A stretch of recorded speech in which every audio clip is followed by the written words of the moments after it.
राधे राधे मित्रों, आज हम आपके लिए यहाँ पर लेकर आए हैं श्री शिव महापुराण की वायवीय संहिता के पूर्व खंड के अध्याय 33 की कथा, जो है पाशुपत व्रत की विधि और महिमा तथा भस्म धारण करने की महत्ता। तो चलिए शुरू करते हैं। ऋषि बोले, भगवन, हम परम उत्तम पाशुपत व्रत को सुनना चाहते हैं, जिसका अनुष्ठान करके ब्रह्मा आदि सब देवता पाशुपत माने गए हैं। वायुदेव ने कहा, मैं तुम सब लोगों को गोपनीय पाशुपत व्रत का रहस्य बताता हूँ, जिसका अथर्वशीर्ष में वर्णन है तथा जो सब पापों का नाश करने वाला है। चित्रा से युक्त पौर्णमासी इसके लिए उत्तम काल है। शिव के द्वारा अनुग्रहित स्थान ही इसके लिए उत्तम देश है, अथवा क्षेत्र, बगीचे आदि तथा वन प्रांत भी शुभ एवं प्रशस्त देश हैं। पहले त्रयोदशी को भली भांति स्नान करके नित्य कर्म संपन्न कर ले, फिर अपने आचार्य की आज्ञा लेकर उनका पूजन और नमस्कार करके व्रत के अंग रूप से देवताओं की विशेष पूजा करे। उपासक को स्वयं श्वेत वस्त्र, श्वेत यज्ञोपवीत, श्वेत पुष्प और श्वेत चंदन धारण करना चाहिए। वह कुश के आसन पर बैठकर हाथ में मुट्ठी भर कुश ले पूर्व या उत्तर की ओर मुंह करके 3 प्राणायाम करने के पश्चात भगवान शिव और देवी पार्वती का ध्यान करे। फिर यह संकल्प करे कि मैं शिव शास्त्र में बताई हुई विधि के अनुसार यह पाशुपत व्रत करूंगा। वह जब तक शरीर गिर न जाए तब तक के लिए, अथवा 12, 6 या 3 वर्षों के लिए, अथवा 12, 6, 3 या 1 महीने के लिए, अथवा 12, 6, 3 या 1 दिन के लिए इस व्रत की दीक्षा ले। संकल्प करके विरजा होम के लिए विधिवत अग्नि की स्थापना करके क्रमशः घी, समिधा और चरु से हवन करे। तत्पश्चात तत्वों की शुद्धि के उपदेश से फिर मूल मंत्र द्वारा उन समिधा आदि सामग्रियों की ही आहुति दे। उस समय वह बारंबार यह चिंतन करे कि मेरे शरीर में ये जो तत्व है सब शुद्ध हो जाएं। उन तत्वों के नाम इस प्रकार हैं: 5 भूत, उनकी 5 तन्मात्राएं, 5 ज्ञानेंद्रियां, 5 कर्मेंद्रियां, 5 विषय, त्वचा आदि 7 धातु, प्राण आदि 5 वायु, मन, बुद्धि, अहंकार, प्रकृति, पुरुष, राग, विद्या, कला, नियति, काल, माया, शुद्ध विद्या, महेश्वर, सदाशिव, शक्ति तत्व और शिव तत्व। ये क्रमशः तत्व कहे गए हैं। विरज मंत्रों से आहुति करके होता रजोगुण रहित शुद्ध हो जाता है। फिर शिव का अनुग्रह पाकर वह ज्ञानवान होता है। तदनंतर गोबर लाकर उसकी पिंडी बनाएं, फिर उसे मंत्र द्वारा अभिमंत्रित करके अग्नि में डाल दें। इसके बाद इसका प्रोक्षण करके उस दिन व्रती केवल हविष्य खाकर रहे। जब रात बीतकर प्रातःकाल आए तब चतुर्दशी में पुनः पूर्वोक्त सब कृत्य करे। उस दिन शेष समय निराहार रहकर ही बिताएं। फिर पूर्णिमा को प्रातः काल इसी तरह होम पर्यंत कर्म करके रुद्राग्नि का उपसंहार करे। तदनंतर यत्न पूर्वक उसमें से भस्म ग्रहण करे। इसके बाद साधक चाहे जटा रखा करे, चाहे सारा सिर मुड़ा ले या चाहे तो केवल सर पर शिखा धारण करे। इसके बाद स्नान करके यदि वह लोक लज्जा से ऊपर उठ गया हो तो दिगंबर हो जाए, अथवा गेरुआ वस्त्र, मृग चर्म या फटे पुराने चीथड़े को ही धारण कर ले। एक वस्त्र धारण करे या वलकल पहन कर रहे। कटी में मेखला धारण करके हाथ में दंड ले ले। तदनंतर दोनों पैर धोकर आचमन करे। विरजाग्नि से प्रकट हुए भस्म को एकत्र करके अग्निरीति भस्म इत्यादि 6 अथर्ववेदीय मंत्रों द्वारा उसे अपने शरीर में लगाए। मस्तक से लेकर पैर तक सभी अंगों में उसे अच्छी तरह मल ले।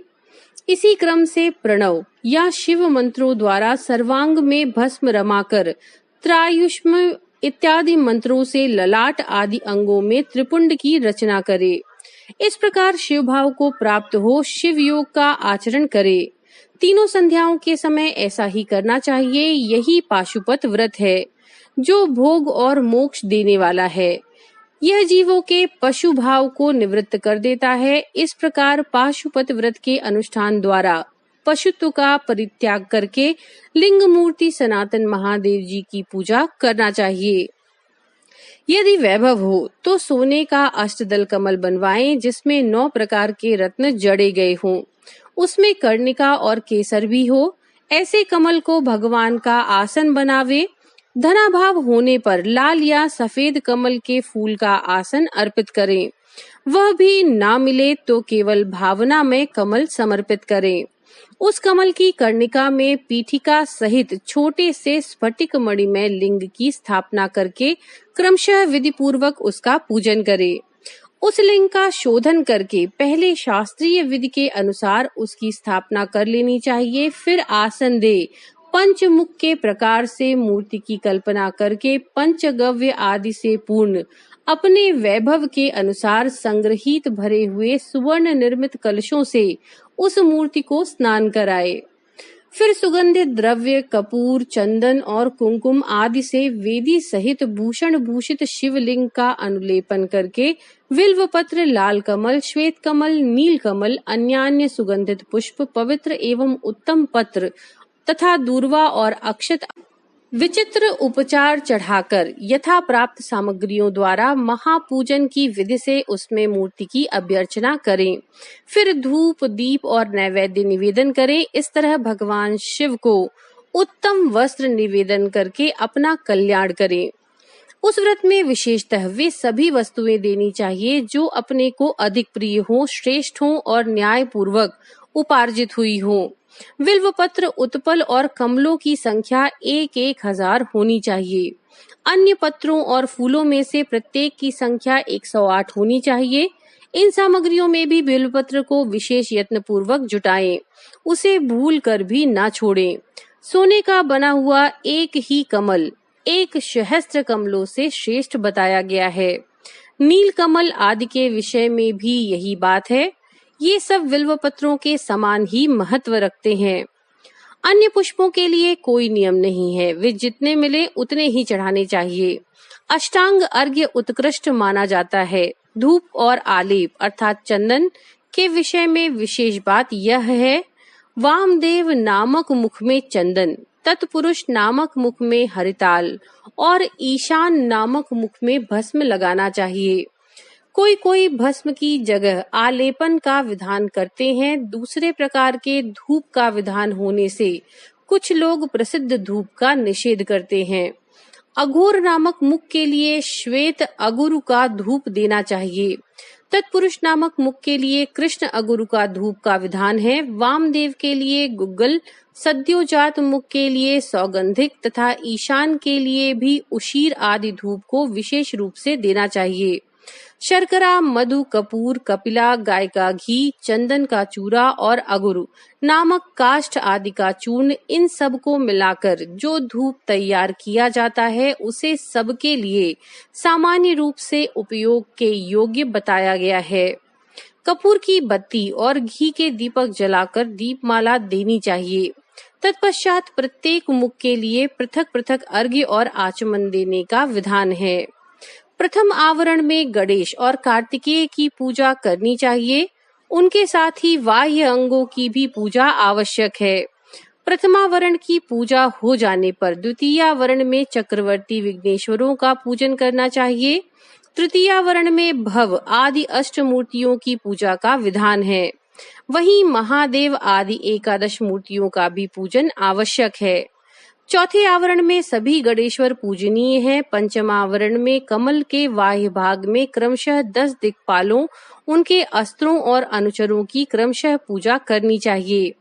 वहीं ब्रह्मा के मानस पुत्रों की, समस्त ज्योतिर्गणों की, सभी देवी देवताओं की, सभी आकाशचारियों की, पातालवासियों की, अखिल मुनीश्वरों की, योगियों की, सब यज्ञों की, 12 सूर्यों की, मातृकाओं की, गणों सहित क्षेत्रपालों की और इस समस्त चराचर जगत की पूजा करनी चाहिए।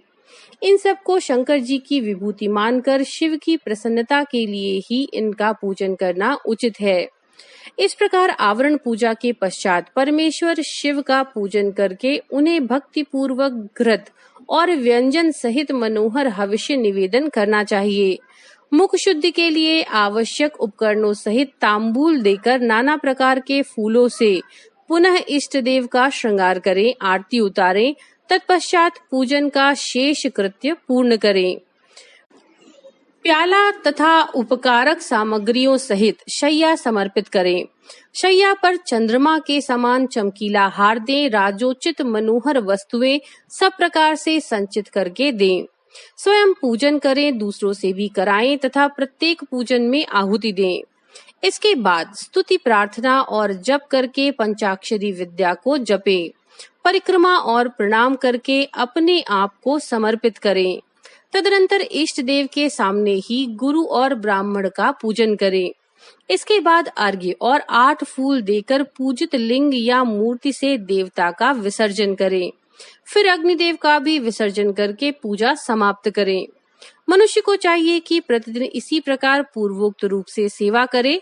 पूजन के अंत में सुवर्णमय कमल तथा अन्य सभी उपकरणों सहित उस शिवलिंग को गुरु के हाथ में दे दे अथवा शिवालय में स्थापित कर दे। गुरुओं, ब्राह्मणों तथा विशेषतः व्रतधारियों की पूजा करके सामर्थ्य हो तो भक्त ब्राह्मणों तथा दीनों और अनाथों को भी संतुष्ट करे। स्वयं उपवास में असमर्थ होने पर फल मूल खाकर या दूध पीकर रहे अथवा भिक्षान्न भोजी हो या एक समय भोजन करे। रात को प्रतिदिन परिमित भोजन करे और पवित्र भाव से भूमि पर ही सोए। भस्म पर, तृण पर अथवा चीर या मृग चर्म पर शयन करे। प्रतिदिन ब्रह्मचर्य का पालन करते हुए इस व्रत का अनुष्ठान करे। यदि शक्ति हो तो रविवार के दिन आर्द्रा नक्षत्र में दोनों पक्षों की पूर्णिमा और अमावस्या को, अष्टमी को तथा चतुर्दशी को उपवास करे। मन, वाणी और क्रिया द्वारा संपूर्ण प्रयत्न से पाखंडी, पतित, रजस्वला स्त्री, सूतक में पड़े हुए लोग तथा अंत्यज आदि का संपर्क का त्याग करे। निरंतर क्षमा, दान, दया, सत्य भाषण और अहिंसा में तत्पर रहे। संतुष्ट और शांत रहकर जप और ध्यान में लगा रहे। तीनों काल स्नान करे अथवा भस्म स्नान कर ले। मन, वाणी और क्रिया द्वारा विशेष पूजा किया करे। इस विषय में अधिक कहने से क्या लाभ। व्रतधारी पुरुष कभी अशुभ आचरण ना करे। प्रमादवश यदि वैसा आचरण बन जाए तो उसके गुरु लाघव का विचार करके उसके दोष का निवारण करने के लिए पूजा, होम और जप आदि के द्वारा उचित प्रायश्चित करे। व्रत की समाप्ति पर्यंत भूल कर भी अशुभ आचरण ना करे। संपत्ति हो तो उसके अनुसार गोदान, वृषोत्सर्ग और पूजन करे। भक्त पुरुष निष्काम भाव से शिव की प्रीति के लिए ही सब कुछ करे। यह संक्षेप से इस व्रत की सामान्य विधि कही गई है। अब शास्त्र के अनुसार प्रत्येक मास में जो विशेष कृत्य है उसे बताता हूँ। वैशाख मास में हीरे के बने हुए शिवलिंग का पूजन करना चाहिए। ज्येष्ठ मास में मरकत मणिमय शिवलिंग का पूजन उचित है। आषाढ़ मास में मोती के बने हुए शिवलिंग को पूजनीय समझें और श्रावण मास में नीलम का बना हुआ शिवलिंग पूजन के योग्य है। भाद्रपद मास में पूजन के लिए पद्मराग मणि में शिवलिंग को उत्तम माना गया है और अश्विन मास में गोमेद मणि के बने हुए लिंग को उत्तम समझें। कार्तिक मास में मूंगे के और मार्गशीर्ष मास में वैदुर्य मणि के बने हुए लिंग की पूजा का विधान है। पौष मास में पुष्पराग अर्थात पुखराज मणि के तथा माघ मास में सूर्यकांत मणि के लिंग का पूजन करना चाहिए। फाल्गुन मास में चंद्रकांत मणि के और चैत्र में सूर्यकांत मणि के बने हुए लिंग के पूजन की विधि है। अथवा रत्नों के न मिलने पर सभी मासों में सुवर्ण में लिंग का ही पूजन करना चाहिए। सुवर्ण के अभाव में चांदी, तांबे, पत्थर, मिट्टी, लाह या और किसी वस्तु का जो सुलभ हो लिंग बना लेना चाहिए अथवा अपनी रुचि के अनुसार सर्वगंध में लिंग का निर्माण करे। व्रत की समाप्ति के समय नित्य कर्म पूर्ण करके पूर्ववत विशेष पूजा और हवन करने के पश्चात आचार्य का तथा विशेषतः व्रती ब्राह्मण का पूजन करे। फिर आचार्य की आज्ञा ले पूर्व या उत्तर की ओर मुंह करके कुशासन पर बैठे। हाथ में कुश ले प्राणायाम करे। सांब सदाशिव का ध्यान करते हुए यथाशक्ति मूल मंत्र का जप करे। फिर पूर्ववत आज्ञा ले हाथ जोड़ नमस्कार करके कहे, भगवन अब मैं आपकी आज्ञा से इस व्रत का उत्सर्ग करता हूँ। ऐसा कहकर शिवलिंग के मूल भाग में उत्तर दिशा की ओर कुशों का त्याग करे। तदनंतर दंड, चीर, जटा और मेखला को भी त्याग दे। इसके बाद फिर विधि पूर्वक आचमन करके पंचाक्षर मंत्र का जप करे। जो आत्यांतिक दीक्षा ग्रहण करके अपने शरीर का अंत होने तक शांत भाव से इस व्रत का अनुष्ठान करता है, वह नैष्ठिक व्रती कहा गया है। उसे सब आश्रमों से ऊपर उठा हुआ महापाशुपत जानना चाहिए। वही तपस्वी पुरुषों में श्रेष्ठ है और वही महान व्रतधारी है। जो 12 दिनों तक प्रतिदिन विधि पूर्वक इस व्रत का अनुष्ठान करता है, वह भी नैष्ठिक के ही तुल्य है, क्योंकि उसने तीव्र व्रत का आश्रय लिया है। जो अपने शरीर में घी लगाकर व्रत के सभी नियमों के पालन में तत्पर हो 2-3 दिन या 1 दिन भी इस व्रत का अनुष्ठान करता है, वह भी कोई नैष्ठिक ही है। जो निष्काम होकर अपना परम कर्तव्य मानकर अपने आप को शिव के चरणों में समर्पित करके इस उत्तम व्रत का सदा अनुष्ठान करता है, उसके समान कहीं कोई नहीं है। विद्वान ब्राह्मण भस्म लगाकर महापातक जनित अत्यंत दारुण पापों से भी तत्काल छूट जाता है, इसमें संशय नहीं है। रुद्राग्नि का जो सबसे उत्तम वीर्य बल है, वही भस्म कहा गया है। अतः जो सभी समयों में भस्म लगाए रहता है, वह वीर्यवान माना गया है। भस्म में निष्ठा रखने वाले पुरुष के सारे दोष उस भस्माग्नि के संयोग से दग्ध होकर नष्ट हो जाते हैं। जिसका शरीर भस्म स्नान से विशुद्ध है, वह भस्मनिष्ठ कहा गया है। जिसके सारे अंगों में भस्म लगा हुआ है, जो भस्म से प्रकाशमान है, जिसने भस्म में त्रिपुंड लगा रखा है तथा जो भस्म से स्नान करता है, वह भस्मनिष्ठ माना गया है। भूत, प्रेत, पिशाच और अत्यंत दुस्सह रोग भी भस्मनिष्ठ के निकट से दूर भागते हैं, इसमें संशय नहीं है। वह शरीर को भासित करता है, इसलिए भसित कहा जाता है तथा पापों का भक्षण करने के कारण ही उसका नाम भस्म है। भूति अर्थात ऐश्वर्य कारक होने से उसे भूति या विभूति भी कहते हैं। विभूति रक्षा करने वाली है, अतः उसका नाम रक्षा भी है। भस्म के महात्म्य को लेकर यहाँ और क्या कहा जाए। भस्म से स्नान करने वाला व्रती पुरुष साक्षात महेश्वर देव कहा गया है। यह परमेश्वर रुद्राग्नि संबंधी भस्म शिव भक्तों के लिए बड़ा भारी अस्त्र है, क्योंकि उसने धौम्य मुनि के बड़े भाई उपमन्यु के तप में आई हुई आपत्तियों का निवारण किया था। इसलिए सर्वथा प्रयत्न करके पाशुपत व्रत का अनुष्ठान करने के पश्चात हवन संबंधी भस्म का धन के समान संग्रह करके सदा भस्म स्नान में तत्पर रहना चाहिए। तो मित्रों, ये थी अध्याय 33 की कथा वायवीय संहिता के पूर्व खंड से, शिव पुराण से। नमो नारायण।